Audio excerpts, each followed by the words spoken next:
నమస్తే, welcome to editor analysis. ఒక వినూత్నమైన పరిస్థితి ఆంధ్రప్రదేశ్ రాజకీయాలు నెలకొంటుందండి.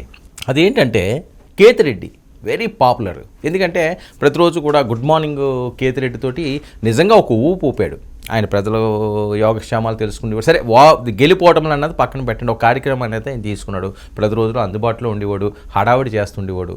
సో రాజకీయాల్లో అందరూ చెడ్డవాళ్ళు ఉంటారు, కొంతమంది మంచి వాళ్ళు ఉంటారు. మెజారిటీ పీపుల్ ఇప్పుడు చెడుగా వెళ్తున్నారు, కానీ ఒకప్పుడు రాజకీయాలంటే అదొక బాధ్యత కింద తీసుకునేవారు. సో ఇప్పుడు ఏంటి, కేతిరెడ్డి వీడియో ఒకటి సోషల్ మీడియాని షేక్ చేస్తుంది. శానానికి సాటి లేరు. పవన్ కళ్యాణ్ గొప్పోడండి అంటున్నాడు మనస్ఫూర్తిగా. వైఎస్ఆర్సీపీలో ఉండొచ్చు, జగన్మోహన్ రెడ్డి గారు అతను తిట్టొచ్చు, లేకపోతే జగన్మోహన్ రెడ్డి గారికి ఇది నచ్చకపోవచ్చు, అయినా సరే ఆయన మనస్సాక్షిని చంపుకోలేదు. ఇది కదా నిజమైన రాజకీయం అంటే. ఏముంది, మంచి చేసినప్పుడు జగన్మోహన్ రెడ్డి గారు మంచి చేస్తే చెప్పుకుంటే తప్ప? ఎవరైనా ఏమైనా అంటారా? ఎందుకు చెప్పుకోకూడదు? మంచి ఎవరు చేసినా చెప్పొచ్చండి. అది ప్రతిపక్షమనో ఇంకో పక్షమనో.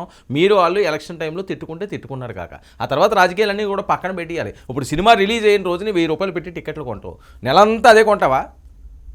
ఆ సినిమా 12 రోజులు అదే కొంటారా? కొండరు. ఆ హీట్ అంతే. మొదటి రోజు షో చూసేయాలి, లేదా బెనిఫిట్ షో చూసేయాలి. అవి 1000, 1500, 2000 ఆ సరదా తీర్చేసుకుంటాడు, ఆ కోరిక నెరవేర్చుకుంటాడు, అయిపోద్ది. మరుసటి రోజు ప్రతిరోజు నువ్వు 2000 పెట్టుకుంటూ వెళ్తావు, వెళ్ళవు నువ్వు. అక్కడితో ఆపియాలి. ఇది కూడా అంతే, రాజకీయాలు కూడా. నీకు ఎన్నికల టైంలో నువ్వు ఏదైనా మాట్లాడుకో, ఏదైనా చేయి. సరే మీకు లిమిట్స్ లేవు కాబట్టి ఇష్టం వచ్చినట్లుగా ఒకరినొకరు విమర్శించుకోండి. ఎన్నికలు అయిపోయిన తర్వాత అంతా బాయి అయిపోవాలి, ఒక ఫ్యామిలీలో అయిపోవాలి. రాజకీయాల్లో పైకి ఎదుగుతున్న పవన్, ప్రత్యర్థులతో సైతం పొగిడించుకుంటున్న కొనిదెల పవన్ కళ్యాణ్, బద్ధ శత్రువు వైసీపీ నుంచి సైతం ఆయనకి ప్రశంసలు రావడం అన్నది ఇప్పుడు సోషల్ మీడియా షేక్ చేస్తున్నది. పవన్పై మాజీ ఎమ్మెల్యే కేతిరెడ్డి వెంకటరామరెడ్డి పొగడ్తల వర్షం. కేతిరెడ్డి ఆయన ఓపెన్గా ఉంటాడు, డైరెక్ట్గానే మాట్లాడతాడు, ఎవరేమనుకున్నా డోంట్ కేర్ అంటాడు. సోషల్ మీడియాలో వైరల్ అవుతున్న వీడియో ఇది.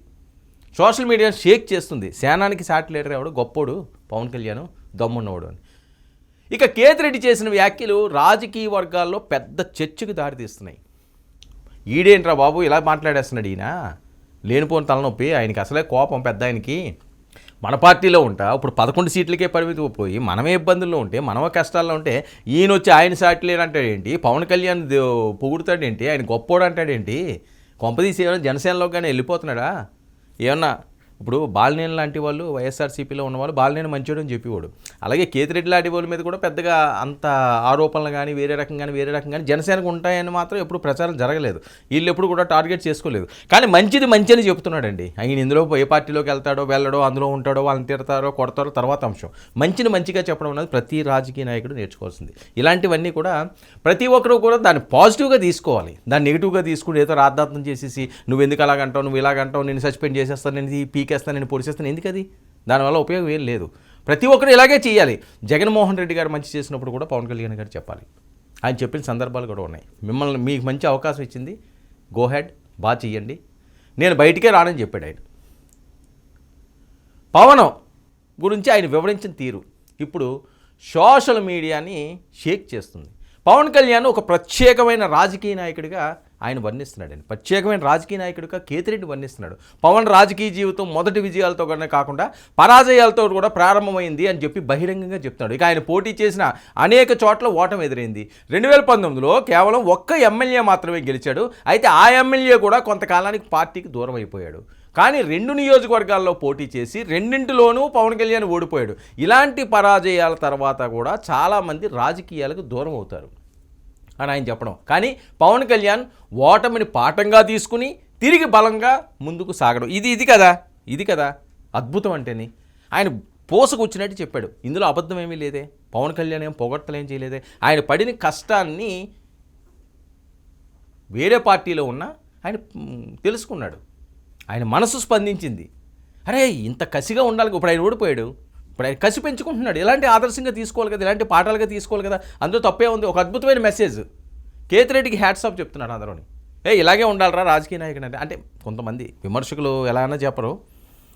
వీళ్ళు తాలూకా వాళ్ళు ఎవరైతే ఉంటారో వాళ్ళని మెచ్చుకున్న వాళ్ళు, పాజిటివ్ మైండ్ సెట్ ఉన్న వాళ్ళు మాట్లాడేది, వాళ్ళందరూ కూడా ఆయన మెచ్చుకుంటున్నారు. ఇక పవన్ కళ్యాణ్ స్పష్టమైన వ్యూహం ఉందని కేతిరెడ్డి మాట్లాడు. ఆయన మాట్లాడే తీరు కూడా భిన్నంగా ఉంటుందని, ఆయన ఒకటి కాదు రెండు కాదండి, చాలా అంశాలు పవన్ కళ్యాణ్ గురించి పొగుడుతూనే ఉన్నాడు. ఆయన మాట్లాడే తీరు కూడా చాలా భిన్నంగా ఉంటుంది. తనకు అనిపించింది నేరుగా చెప్పే ధైర్యం పవన్ కళ్యాణ్లో ఉందంటున్న కేతిరెడ్డి. తనకి ఏది అనిపిస్తే అది, ఏ జగన్ నిన్ను అధపాతాళానికి తొక్కుతాను అని ఆ రోజు అనిపించింది దానికి అనేసాడు. నెక్స్ట్ ఆయన ఏదో ప్యాకేజ్ స్టార్ అన్నారు, ఏదో పర్సనల్ లైఫ్ని టచ్ చేశారు కదా, చెప్పు తీసుకు కొడతా నాకు అన్నాడు. అంటే ఇప్పుడు కేతిరెడ్డి అవన్నీ కూడా ఈరోజు మళ్ళీ ఆయన ఓపెన్ అయ్యాడు. అంటే ఇది ఆయన భరస్ అయితే ఇలా ఉంటుంది, మంచిగా ఉంటే ఇలా ఉంటుంది. పవన్ కళ్యాణ్ గురించి ఒక వైసీపీ నాయకుడు పొగడడం అన్నది అది అసలు కల్లో కూడా ఊహించింది.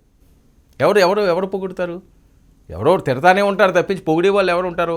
కానీ కేతిరెడ్డి మాత్రం ఓపెన్ హార్ట్ అంటున్నాడు అంతే. ఈరోజు నెటిజన్లు సినిమా లేదా వ్యాపార నేపథ్యం ఉన్నవారు రాజకీయాల్లో ఓడితే మళ్ళీ నిలబడడం కష్టం.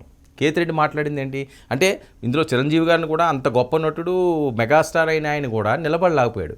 కానీ పవన్ కళ్యాణ్ ఆ కష్టాన్ని దాటి ముందుకు సాగాడని ప్రశంస. ఇది కదా మాట అంటేని, ఎన్ని కష్టాలు ఎదురైనా సరే నేనున్నాను, నేను చూసుకుంటాను. సామాన్యమైన విషయం కాదు కదండి. విజయం లేకుండా 10 సంవత్సరాలు పార్టీని నడపడం అంటేనే, 1 సంవత్సరం 2 సంవత్సరాలు పార్టీని నడపడానికి చిన్న పార్టీలు గిలగలు నడిపోతాయి. సరే, వైఎస్ఆర్సీపీ వనరులు ఉన్నాయి, తెలుగుదేశం పార్టీ ఫుల్ వనరులు ఉన్నాయి, కాంగ్రెస్ ఉంది, బీజేపీ ఉంది, ఆ పార్టీలు వేరు. మిగతా ఇప్పుడు సిపిఐలు, సిపిఎంలు ఇలాంటి పార్టీలన్నీ నడపగలవా? సరే, పవన్ కళ్యాణ్ గారికి డబ్బులు వస్తున్నాయి, ఫేమ్ ఉంది కాబట్టి ఆయన ఇంకా నడపగలుగుతున్నాడు. మిగతా వాళ్ళ పరిస్థితి ఏంటి? ఎన్ని పార్టీలు కాలగర్భంలో కలిసిపోలేదు. కానీ ఈయన అసలు దానికి ఒప్పుకోలేదు. తాడోపేడు తేల్చుకుంటానన్నాడు ప్రజాక్షేత్రంలో. ఇప్పుడు నిరూపిస్తున్నాడు. 21 మందిని గెలిపించడం పవన్ రాజకీయ జీవితంలో చాలా కీలకం అంటున్నాడు ఆయన. అంతేకాకుండా ఇది యాదృచ్ఛికంగా వచ్చిన విజయం కాదు, పవన్ చేసిన కష్టానికి ఫలితం అంటూ కొండ బద్దలు కొట్టిన కేతిరెడ్డి. పవన్ జనం నమ్మకాన్ని సంపాదించుకున్నాడు అంటున్నాడు ఆయన. ఖచ్చితంగా సంపాదించుకున్నాడు. Pawan the success story. Ketireddy Venkataraman చెప్పేది పవన్ ది సక్సెస్ స్టోరీ. అసలు వైసీపీకి పవన్కు అసలు పడదు. ఉప్పు నిప్పు పాము ముంగిస ఈ టైపు అన్నట్లుగా అయ్యింది. ఇంకా వేరే చెప్పడం ఎందుకు, బోల్డ్ చెప్పుకోవచ్చు. అలాంటిది వైసీపీ వాళ్ళే ఇప్పుడు పవన్ కళ్యాణ్ పొగుడుతున్నారు. దాన్ని పెట్టి అర్థం చేసుకోవాల్సిన అవసరం ఏంటి? పవర్ తుఫాన్ అంటే ఏంటో అన్నది. పవన్ కళ్యాణ్ ఎలా ఉంటుండో, ఏం చేస్తున్నాడో, ఆయన వ్యవహార శైలి ఏంటో అంతా ఓపెన్. ఇక పవర్ తుఫాన్ కేతిరెడ్డి మాట్లాడిన మాటలను ఇప్పుడు సోషల్ మీడియాలో జన సైనికులకి, వీర మహిళకి, పవన్ కళ్యాణ్ అభిమానులకి ఫుల్ బూస్ట్లో ఉంది. పూనకాలు వస్తున్నాయి, వాళ్ళకి గూస్ బంప్స్ వస్తున్నాయి. ఎందుకంటే ఆయన ఓపెన్గా చెప్పాడు. వైసీపీ నాయకులు ఎవరు మనసులో ఉన్నా సరే వాళ్ళు ఎవరు కూడా చెప్పే సాహసం చేయలేదు. కానీ కేతిరెడ్డి ఆ సాహసం చేశాడు. డైరెక్ట్గా ఇది రా పవన్ అంటే అని చెప్పకనే చెప్పాడు. ఇది కదా నిజమైన రాజకీయ నాయకుడి లక్ష్యం అంటేని. మరి దీన్ని ఎవరు గుణపాఠంగా తీసుకుంటారో, ఎవరు ఆదర్శంగా తీసుకుంటారో, ఎవరు విమర్శలు గుప్పిస్తారన్నది చూడాలి.